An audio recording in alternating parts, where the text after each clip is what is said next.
मेरे इस चैनल पर आने वाले सभी श्रोताओं को और दर्शकों को मेरा सादर सप्रेम नमस्कार। इस चैनल के माध्यम से 190 वर्ष का इतिहास, 1757 से 1947 तक का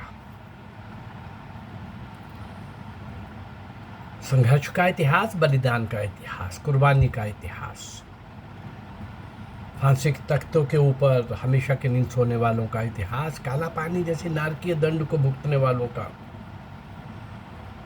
इतिहास, ऐसे कर्मठ तेजस्वी ओजस्वी लोगों का, सर्वस्व निछावर करने वाले लोगों का इतिहास। लेकिन उन सब का इतिहास कहीं भी पढ़ाया नहीं गया, कहीं भी उनको सामने लाया नहीं गया। जो लाया गया सामने वो बहुत बड़ा झूठ था, बहुत बड़ा मजाक था। दो लोगों ने आज़ादी लेके दी और कांग्रेस ने आज़ादी लेके दी। इससे बड़ा मजाक कोई और हो ही नहीं सकता था। अंग्रेज लोग जिस कांग्रेस को बना रहे थे, इटावा का वो कमिश्नर, कलेक्टर सरेओ ह्यूम, एक प्लानिंग के साथ जिस कांग्रेस को बनाया गया अंग्रेज के द्वारा, क्या आज़ादी देने के लिए बनाया होगा? ऐसे क्रूअल मजाक मैं समय समय पर आपके सामने ला रहा हूँ तथ्यों के साथ। मैं किसी भी तरीके से वॉइस्ड नहीं हूँ, किसी भी मामले में वॉइस्ड नहीं हूँ। चलिए उसी श्रृंखला में उन सब हुतात्माओं को, वीर क्रांतिकारियों को स्मरण करते हैं, याद करते हैं, श्रद्धांजलि देते हैं, कभी संबोधन के द्वारा, कभी गीत के द्वारा। आज हम उसी तरफ बढ़ेंगे। ऐसे अनंत और अज्ञात, ऐसे असंख्य क्रांतिकारी, परंतु मैं आपके सामने इस 190 वर्ष के पीरियड के 400 से ऊपर ऐसे महान नायक और नायिकाओं को, अज्ञात, जिनको कोई नहीं जानता, आपके सामने लाने का प्रयास कर रहा हूँ। 350 के आसपास मेरी वीडियोस हो रही हैं। इसमें कुछ देशभक्ति के गीत हैं और 2-4-5 करंट टॉपिक्स के ऊपर होगा। बाकी सब उन अज्ञात महान क्रांतिकारियों का है। आज भी मैं उसी श्रृंखला को आगे बढ़ाते हुए बरिंदर कुमार घोष, वीरेंद्र नहीं, बारिंदर कुमार घोष, जो वीरेन के नाम से भी बाद में, कमाल का परिवार, कमाल की शिक्षा और कमाल का शिक्षित परिवार, रेप्यूटेड परिवार, देश विदेश में हर प्रकार की हायर एजुकेशन लिया हुआ परिवार। श्री वीरेंद्र कुमार घोष वास्तव में भारतीय उपमहाद्वीप के ब्रिटिश विरोधी स्वतंत्रता संग्राम के प्रबल प्रतापी व्यक्तित्व, पत्रकार और महान क्रांतिकारी थे। वे पश्चिम बंगाल के कोनगर निवासी श्री कृष्णधन घोष के सबसे छोटे पुत्र थे। कृष्णधन घोष के सबसे बड़े पुत्र का नाम था विनय कृष्ण घोष, दूसरे पुत्र का नाम था मनमोहन घोष, तीसरे पुत्र का नाम अरविंद घोष, जो दो देश विदेश में कई तरह से बहुत ऊंचे कद को लिए हुए क्रांतिकारी, अध्यात्म पुरुष, कवि, लेखक, अध्यात्म और क्रांति की मिसाल आगे ले जाने वाले ऐसे तीसरे पुत्र अरविंद घोष। अरविंद घोष के मैं 2-3-4 एपिसोड दे भी चुका हूँ आपको। और चौथे भाई, सबसे छोटे, अरविंद घोष से छोटे और सबसे छोटे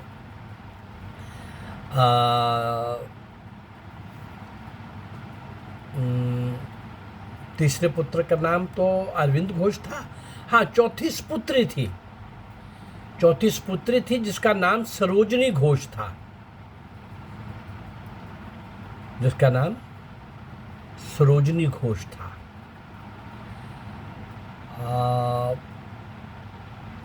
इस प्रकार हम देखते हैं कि कृष्णधन घोष जो हैं, इनके पिताश्री लंदन के निकट नरवुड नामक कस्बे में सुप्रसिद्ध चिकित्सक थे, डॉक्टर थे।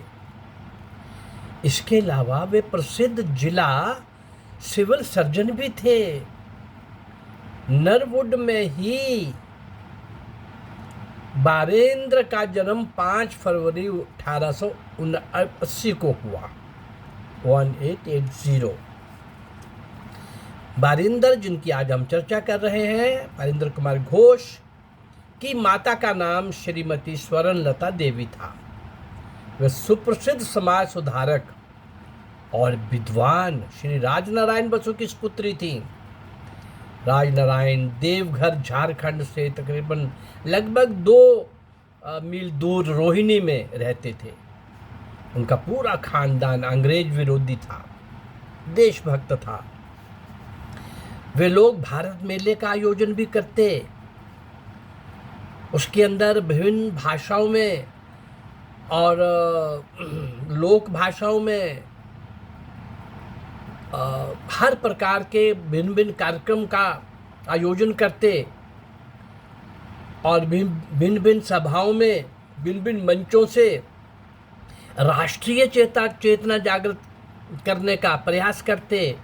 ऐसा एक बेटी के और यानी कहना चाहिए ससुर और ऐसे राजनारायण बसु, ये राजनारायण बसु किस प्रकार के व्यक्ति थे? उन मेलों के अंदर साल में एक मेला करते जिसके अंदर कविता पाठ होता, भाषण प्रतियोगिता होती। वीरेंद्र बारिंदर की जो प्रारंभिक शिक्षा है वो भी उसके ननिहाल देवघर में ही हुई थी। बचपन में ही अपने नाना मामा आदि की राष्ट्रीय चेतना से वे अत्यंत प्रभावित हुए थे।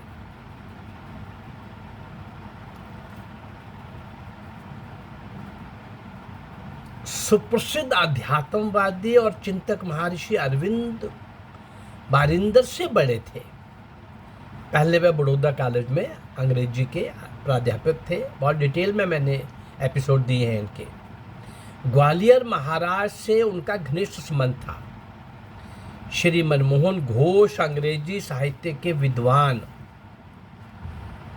और कवि थे, दूसरे भाई। वे भी पहले पटना कॉलेज में अंग्रेजी के प्राध्यापक थे, बाद में वो ढाका कॉलेज में चले गए अंग्रेजी के प्रोफेसर बनकर। भारत में परिंद्र कुमार घोष, जिसको बारिन घोष के नाम से भी वो जाने गए अधिकांश, देवघर के एक उच्च विद्यालय से एंट्रेंस की परीक्षा पास कर बारिंदर पटना कॉलेज में भर्ती हो गए, लेकिन वहाँ उनकी विधिवत पढ़ाई लिखाई बहुत दिनों तक नहीं चल सकी। कारण आगे स्पष्ट हो जाएंगे। बारिंदर ढाका में अपने मजले भैया प्रोफेसर मनमोहन घोष के पास कुछ दिन रहे। वहाँ एक विख्यात गणितज्ञ मैथमेटिशियन श्री कालीपद बसु के भी उनके सानिध्य में रहे। इनके भैया ने, बारिंदर घोष के भैया ने उन्हें कृषि व्यवसाय हेतु कुछ आर्थिक सहायता देने का वचन दिया था, पर बाद में वे मुकर गए। निराश होकर वे देवघर लौट आए।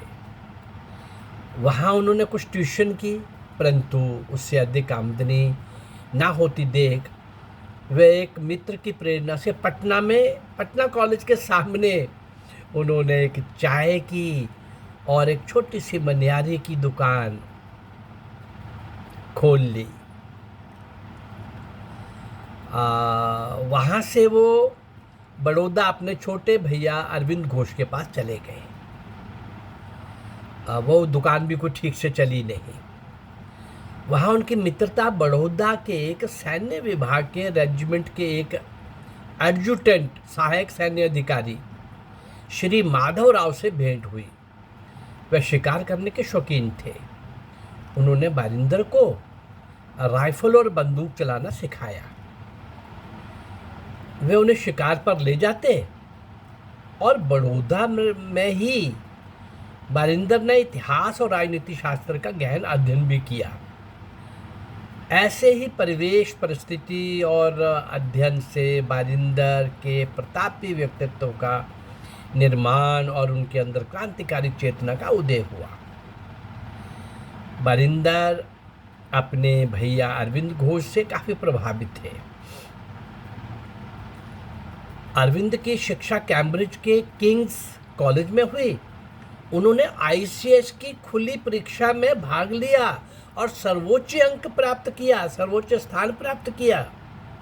परंतु सरकारी नौकरी करने में जरा भी कोई रुचि नहीं होने के कारण 1893 में वो स्वदेश लौट आए और बड़ौदा कॉलेज में अंग्रेजी के प्राध्यापक के रूप में उन्होंने बहुत प्रसिद्धि प्राप्त की। वे मूलतः कवि थे, लेकिन देश की दुर्दशा देखकर उन्होंने 1902 में देश की राजनीतिक गतिविधियों में सक्रिय रूप से भाग लेना शुरू कर दिया। इतना ही नहीं, उन्होंने क्रांतिकारी आंदोलन का गुप्त प्रचार भी करना आरंभ कर दिया। 1905 में उन्होंने लोकमान्य बाल गंगाधर तिलक द्वारा प्रणीत उग्र राजनीति का समर्थन भी किया। बंग भंग की घोषणा होते ही उन्होंने पंचजन्य फूंका और 1906 में वो कलकत्ता आ गए। अब उनके दिमाग में बड़ा स्पष्ट था कि ऐसे बात नहीं बनेगी। इसमें मैंने बताया था कि भगिनी निवेदिता का भी बहुत बड़ा रोल रहा। भगिनी निवेदिता में इन्होंने बड़ौदा कॉलेज में जाकर के अरविंद घोष को बोला, अरे तुम क्या कर रहे हो, तुमको क्या करना है, बंगाल क्रांतिकारियों की धरती है, जननी है, वहाँ जो नई पनीरी खड़ी हो रही है उनको खड़े करना है, ऑर्गेनाइज करना है, उनको सिखाना है, उनको तैयार करना है। और उनके कहने पर उन्होंने नौकरी छोड़ भी दी थी। अब ये कलकत्ता में आ गए 1906 में। देश की परिस्थिति और अपने अग्रज यानी